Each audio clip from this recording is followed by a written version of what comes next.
Good morning, everyone. As you may know, my name is Emily. Today I will be talking to you about an activity derived from the Australian curriculum aimed at year levels 5 to 6 in design and technologies that I believe builds on students' 21st century skills.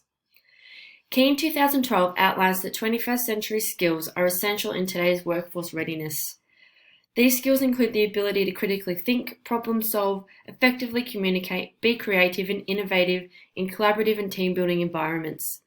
There are many models and approaches that we can use as pre-service teachers in order to assure we are providing students with the transformative and immersive learning through the incorporation of technologies throughout the curriculum. This activity will be focused towards a STEM-based approach to teaching within the classroom with a focus on ecological engineering through designing an ecological ecosystem.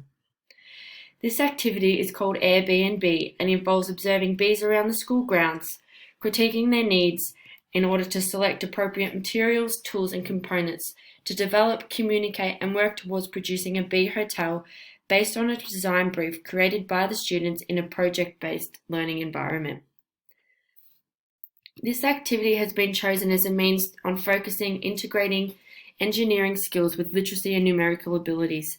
This is achieved through students observing bee habitats and the needs of the bees, such as places they live and food sources they need, observing the sizes of the holes and different sizes and shapes of their bodies. We are then recording this data in journals, marking areas on school maps and taking notes or drawing sketches. And then in small groups, we are going to further design structures to scale using units of measurement and graph paper with the idea of using natural and recycled resources. As we know, not every student learns the same way, so as pre-service teachers, it is highly important we consider the differentiated approaches that we can utilise within a lesson to ensure each student is engaged within the learning. For this particular activity, we would consider using strategies such as setting a goal at the beginning of the lesson so that students gain an understanding on what they are going to learn. This can be achieved through the use of KWL charts.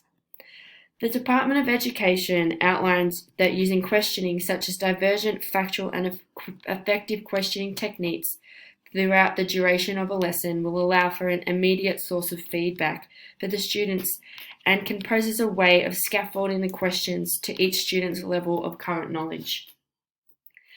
This activity involves a form of formative assessment throughout the lesson.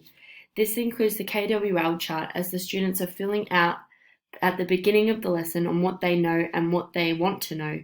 Then at the end of the lesson, we are coming back to fill out the chart on what they now know. This is a great way to set the tone for the lesson at the beginning to gain an insight into students' prior knowledge. I believe this activity is a great way to incorporate 21st century skills in a creative and innovative way for students to feel in control of their own learning, whilst gaining the knowledge and skills that are essential for building sustainable and probable futures. I hope you enjoyed my presentation. If there's any questions, please let me know.